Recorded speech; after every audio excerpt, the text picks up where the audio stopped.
Law सगळ्यात महत्त्वाचा दोन क्वेश्चन्स येतात. Red light theory and green light theory. We have to understand this two theory, red light theory and green light theory. हे short notes येतात. What is red light theory? So red light theory is basically government agencies should have a limited powers and they should operate strictly within the boundaries defined by laws. Okay, what is this concept of red light theory? Tells that government कडे जे government agency आहेत त्यांच्याकडे खूप limited powers, कमी powers दिल्या पाहिजे आणि त्यांना compulsory एका बाउंड्रीमध्ये, एका चौकटीमध्येच त्यांना राहून त्यांचे काम करायचं आहे. So basically red light theory म्हणजे it is the red traffic light which restricts म्हणजे which stops movement and it ensures that actions are confined to what is legally permitted.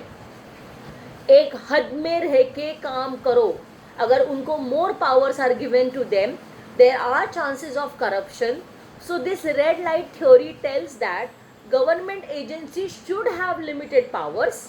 They should operate within a strict boundaries which are defined by laws. Yes, जैसे red light हमें traffic का बोलता है stop, वैसे ही government में ये red light theory है कि रुको, आपका पावर यहाँ तक ही है, आपकी बाउंड्री यहाँ पे खत्म हो गई. ओके, मतलब हद में रहो. This theory basically AIIMS to prevent agencies from exceeding their legal authority. They should not exceed their legal authority and it ensures that actions are predictable and within the clear limits which are set by legislation.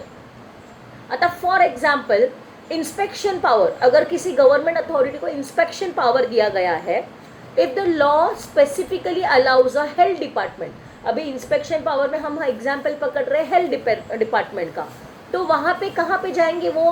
They will only go in restaurants. So red light theory क्या ensure करती है? they cannot go to school or they cannot go to offices. Second example हम यहाँ पे लेते हैं. अगर environmental agency को ऑथराइज किया गया है to check the air quality, then red light theory means that it cannot go and check water quality without having additional authority.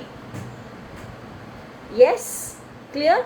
उसके बाद है एक फाइनेंशियली रेगुलेटरी एजेंसी है जिसको बैंकिंग इंस्टीट्यूशंस देखने के लिए उनको पावर दी गई है. सो दिस बैंकिंग इंस्टीट्यूशन देखने के पावर के under this agency can not go and can not regulate और insurance company under explicitly authorise by law. So बोलने का मीनिंग क्या है? रेड लाइट थ्योरी बोलती है आपकी पावर इतनी है, इतनी पावर में आप रुक जाओ, इसके आगे मत जाओ. Okay, then we go to green light theory. What is green light theory? So green light theory is basically a green traffic light allowing a free movement. पहले red light में उनको restriction था, but green light में कैसा है? उनका movement free है, जहाँ पे बहुत सारी issues, wide range of issues को वो address कर सकते हैं agencies. आता consumer protection. आता consumer protection में उनको broad authority दी गई है. They can unfair practices को वो safeguard कर सकते हैं. कोई नए स्कैम्स है, नए फ्रॉड्स है जो लॉ बनाते वक्त उन्होंने एंटिसिपेट नहीं किए थे कि ये भी फ्रॉड्स हो सकते हैं कंज्यूमर में, तो उनको वाइड पावर दी गई है कि आप ये भी कवर कर सकते हो. ओके, उसके बाद यहाँ पे हेल्थ इमरजेंसी. अभी हेल्थ इमरजेंसीज में क्या है? एक पब्लिक हेल्थ वाले को एक जनरल हेल्थ के बारे में ही उनको ध्यान रखने को बोला गया है. पर अगर कोविड जैसा नया डिजीज़ आ जाता है जो किसी ने भी एंटिसिपेट नहीं किया था at the time of making law, तो ग्रीन लाइट थ्योरी उनको परमिशन देती है. ठीक है, अभी नया डिजीज़ आ गया है, you can go ahead, you can find the safety protocols even if the specific provisions was foreseen. मतलब उनको नहीं मालूम था कि ये चीज़ भी हो सकती है.